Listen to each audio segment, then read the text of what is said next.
እንጸልይ። አባታችን ሆይ በሰማያት የምትኖር መንግሥትህ ትምጣ፣ ፈቃድህ በሰማይ እንደሆነች ሁሉ እንዲሁም በምድር ላይ ትሁን። የዕለት እንጀራችንን ዛሬ ስጠን፣ በደላችንን ሁሉ ይቅር በለን እኛም የበደሉንን ይቅር እንደምንል ሁሉ። አቤቱ ወደ ፈተና አታግባን ከክፉ ሁሉ አድነን እንጂ መንግሥት፣ ኃይል፣ ክብር፣ ምስጋና ለዘላለሙ ያንተ ነውና አሜን። ጌታ ኢየሱስ በማልችለው እርዳኝ። ሰላማችሁ ይብዛ። ዛሬ የማካፍላችሁ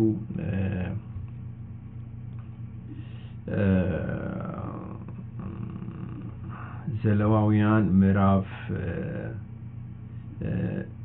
26 ከቁጥር 40 እስከ ቁጥር 42 ያለውን ነው። በጌታ በኢየሱስ ክርስቶስ ስም አነባለሁ። እንደዚህ ይላል።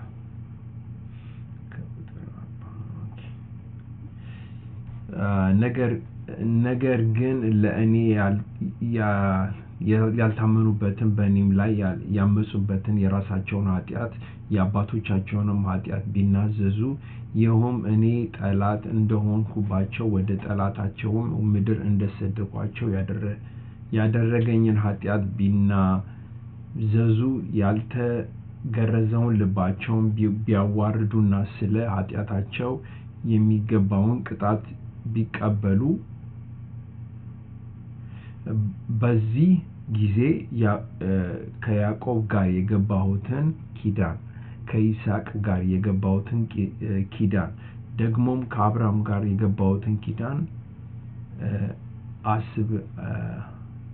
አስባለሁ፣ ምድሪቱንም አስባታለሁ ይላል እና ይህንን ለመረዳት ዋናው ነጥብ እግዚአብሔር ቅዱስ፣ መሐሪ እና ታማኝ እንደሆነ ለኪዳኑ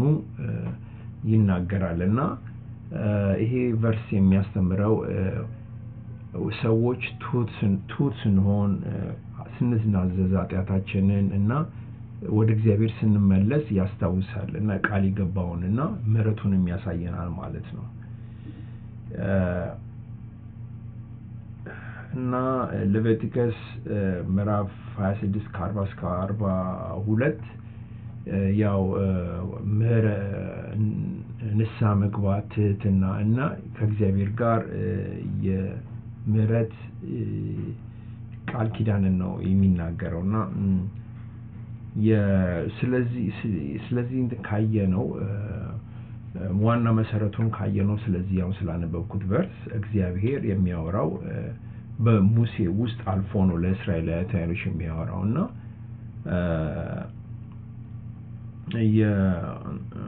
ዋናው ነጥብ የቻፕተሩ በኦቢዲያንስ ያለው መባረክን ያሳያል እና ካለመታዘዝ ደግሞ የሚመጣውን ችግር ያሳያል እና ደግሞ በመናዘዝ ደግሞ ያለውን እንደገና የመገንባት ሐሳብ ያሳያል እና ከፍርድም በኋላ እግዚአብሔር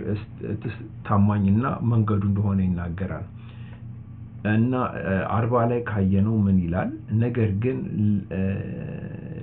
ለእኔ ያልታመኑበትን በእኔም ላይ ያመፁበትን የራሳቸውን ኃጢአት የአባቶቻቸውን ኃጢአት ቢናዘዙ ይላል። የአባቶቻቸውን ኃጢአት እና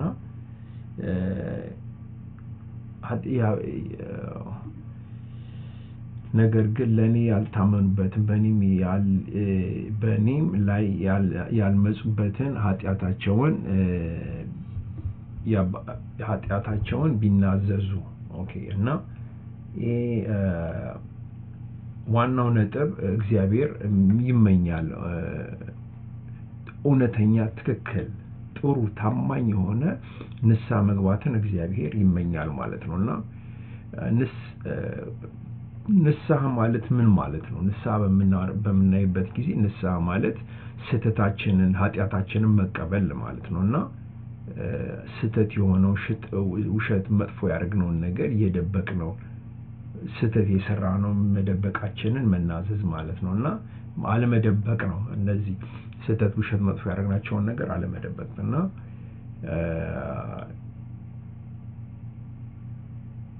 እና ከእግዚአብሔር ጋር ደግሞ ያለውን ኮንዲሽናችንን ከእግዚአብሔር ጋር መስማማት ከኛ ጋር ለኛ ጋር ያለውን ኮንዲሽናችን ሁኔታችንን ያለውን ነገር ከእግዚአብሔር ጋር ስንስማማ እግዚአብሔር ይሄ ነው ስህተት ይሄ ነው መጥፎ ይሄ ነው ውሸት ትክክል አድርገው ብሎ እንትን ማለት ነውና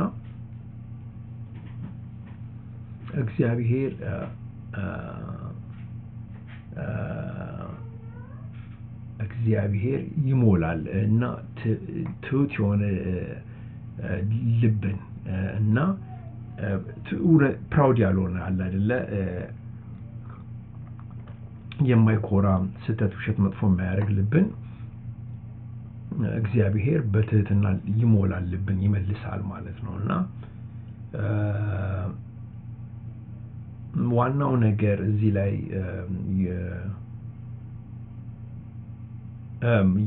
አንደኛ ዮሐንስ ምዕራፍ 1 ቁጥር 9 ላይ ምን ይላል እግዚአብሔር ያው ንስሐ የሚገቡ ሰዎች ኃጢአታቸውን የሚናዘዙትን ይቅር እንደሚል ይናገራል ማለት ነውና እዚህ ጋር ምን ይላል ነገር ግን ለእኔ ያለ ታመኑበትንም በእኔም ላይ ያመጹበትን የራሳቸውን ኃጢአት የአባቶቻቸውን ኃጢአት ቢናዘዙ የአባቶቻቸውን ኃጢአት ቢናዘዙ ምን ማለት ነው ይሄ ያው እስራኤል ሲደጋግሙ ነበር ኃጢአታቸውን እና ያለመገዛታቸውን እግዚአብሔር ግን እንዲያስተውሉ እግዚአብሔር ይፈልግ ነበር የግል ኃጢአታቸውን እና የሚደጋገመውን ከአባቶቻቸው ቅድመ አባቶቻቸው የሚተላለፈውን ኃጢአታቸውን እግዚአብሔር እንዲያስተውሉ ይፈልግ ነበርና በዛሬ ላይ ይሄን እንዴት እናየዋለን አንዳንዴ ጤነኛ ያልሆነ ሁኔታዎች አሉ ሀቢቶች አሉና ከጀነሬሽን የሚተላለፍ አሁን ራሱ ከአባቶቻችን አንዳንድ ሀቢቶች የስህተት ውሸት መጥፎ የሆኑ ነገሮች የሚተላለፉ አሉና ይሄን መስመርና ኃጢአትና መናዘዙ ለወደፊት ህይወት በጣም ጥሩ ነገር ነው ማለት ነውና በንስሐ በመግባት በመገዛትና ሳይክሉን ልንቀይር እንችላለን 41ኛው ላይ ምን ይላል ይሄውም እኔ ጠላት እንደሆንኩባቸው ወደ ጠላቶቻቸው ምድር እንድሰድዳቸው ያደረገኝን ኃጢአት ቢናዘዙ ያልተገረዘውን ልባቸውን ቢያዋርዱ ስለ ኃጢአታቸው የሚገባውን ቅጣት ቢቀበሉ ይላል እና ይሄ ያልተገረዘ ልባቸውን ምንድነው ይሄ ምንን ያመለክታል የውጭን ስነ ስርዓት ወይ ቢሄቪየር ሳይሆን የልብን ሁኔታ ነው እግዚአብሔር የሚያስበውና ያልተገረዘ ልባቸው ሲል ግትር የሆነ ልብ በቃ ለእግዚአብሔር ያልተማረከ ልብን ማለቱ ነውና ትህትና ማለትም ትህትና ምን ማለት ነው ትህትና ማለት ያልተገረዘ ልብ ያው ግትር ልብ ለእግዚአብሔር ያልተማረከ ልብ ማለት ነው ትህትና የትሁት ልብ ደግሞ ትህት ስንል ደግሞ አክሴፕት እግዚአብሔር ኮሬክሽን የሚቀበል ከስህተት ከውሸት ከመጥፎ የሚዞር ማለት ነውና እግዚአብሔርን የሚያምን ልብ ማለት ነውና ከዚህ መንፈሳዊ ትምህርት ምን ልንማር እንችላለን እግዚአብሔር አንዳንዴ ምንን ያካትታል እግዚአብሔሮችን ሰዎች እንድንነቃ ይፈልጋል እግዚአብሔርና ንስሐችንን ንስሐ እንድንገባ ደግሞ ይፈልጋልና ከእንደገና እግዚአብሔር ከሱ ጋር ያለንን ሪሌሽንሺፕ ያው እስራኤላውያኖች 40 ዓመት 40 እንትን ነው የዞሩት ተራራው ነው አንድ አይነት ተራራና እግዚአብሔር ከሱ ጋር ያለንን ሪሌሽንሺፕ ሪስቶር ማድረግ ይፈልጋል ማለት ነው ያልተገረዘ ልብን ተሰነና ከዚህ ላይ ምን ልንማር እንችላለን ያው መንፈሳዊ ትምህርት ምን ልንማር እንችላለን ያው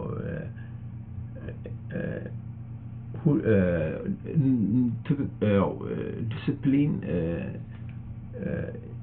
ሁሌ መቃወም አይደለም እና አንዳንዴ በስተ እግዚአብሔር በፍቅርና በእንትን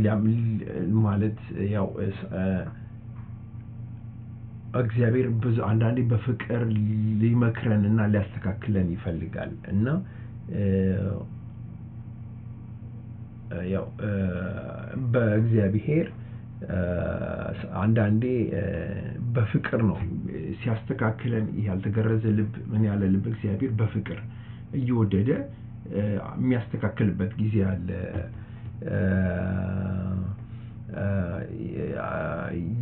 ያለቃልብን ወዲ ንስሐ ያልገባውን እና ከሱ ጋር ያለውን ሪሌሽንሺፕ በምናይበት ጊዜ ከእግዚአብሔር ጋር አንዳንዴ ጣልቃ እየገባ ወይ ሰው እየላከ ወይ እንትን እያለ ሊያስተካክለን ይሞክራል ማለት ነው እና 42ኛው ምን ይላል ያው በዚህ ጊዜ ከያዕቆብ ጋር የገባሁትን ኪዳን ከይስሐቅ ጋር የገባሁትን ኪዳን ደግሞም ከአብርሃም ጋር የገባሁትን ኪዳን አስባለሁ ምድሪቱንም አስባታለሁ ይላል እና ይሄ የገባሁትን ቃል ኪዳን አስባለሁ ሲል እግዚአብሔር የሚያስታውሰው አብርሃምን አይዛቅ ያዕቆብን ያስታውሳል ማለት ነውና እግዚአብሔር ታማኝ ነው ለገባው ቃል ኪዳን ማለት ነው ለህዝቡ ሲወድቅና ቃል ኪዳን ምንድነው እግዚአብሔር በቅድስና ይገባልን ፕሮሚስ ነው በእግዚአብሔር ይገባልን የእግዚአብሔር ቅዱስ ፕሮሚስ እና በእግዚአብሔር የሚሰራና የሚቋቋም ማለት ነውና ምን ያለን ከዚህ ላይ የእግዚአብሔር ባህሪ ያሳየናል ይሄ እግዚአብሔር ምንድነው እግዚአብሔር ቅዱስ ነው እግዚአብሔር ጀስት ነው እግዚአብሔር መሐሪ ነው እግዚአብሔር ታጋሽ ነው እግዚአብሔር ፌዝፉል ነውና ትልቁ ማስተዋል ከዚህ ያለብን ምንድነው ንስሐ መግባት በር ይከፍታል እና ነገሮችን ሁሉ አዲስ ያደርጋል ማለት ነውና ዛሬ አሁን ላለነው አማኞች ከዚህ ምን ልንማር እንችላለን ኃጢአታችንን በእውነትና በታማኝነት መግባት አለብን በትህትና መራመድ አለብን ማለት ነውና የእግዚአብሔርን የሚያስተካክለን ኮሬክት ሲያደርገን እግዚአብሔርን ማመንና መከተል አለብን ማለት ነውና የእግዚአብሔርን ምህረቱንም ማመን አለብን እና እግዚአብሔርም ቃሉን እንደሚጠብቅና ታማኝ እንደሆነ ማስተዋል አለብን ማለት ነው እና ይሄን ነው የሚያወራው ምን ይላል ነገር ግን ለእኔ ያልታመኑበትን እና በእኔም ላይ ያመጹትን የራሳቸውን ኃጢአትና የአባቶቻቸውን ኃጢአት ቢናዘዙ ይኸውም እኔ ጠላት እንደሆንኳቸው ወደ ጠላታቸው ምድር እንደሰደድኳቸው ያደረገኝን ኃጢአት ቢናዘዙ ያልተገረዘ ልባቸውን ቢያዋርዱና ስለ ኃጢአታቸው የሚገባውን ቅጣት ቢቀበሉ በዚህ ጊዜ ከያዕቆብ ጋር የገባሁትን ኪዳን ከይስሐቅ ጋር የገባሁትን ኪዳን ደግሞም ከአብርሃም ጋር የገባሁትን ኪዳን አስባለሁ ምድሪቱንም አስባታለሁ ይላል እግዚአብሔር እሺ እንጸልይ አባታችን ሆይ በሰማያት የምትኖር መንግስትህ ትምጣ ፈቃድህ በሰማይ እንደሆነች ሁሉ እንዲሁም በምድር ላይ ትሁን የዕለት እንጀራችንን ዛሬ ስጠን በደላችን ሁሉ ይቅር በለን እኛም የበደሉንን ይቅር እንደምንል ሁሉ አቤቱ ወደ ፈተና አታግባን ከክፉ ሁሉ አድነን መንግስት ኃይል ክብር ምስጋና ለዘላለሙ አሜን እግዚአብሔር ከእናንተ ጋር ይሁን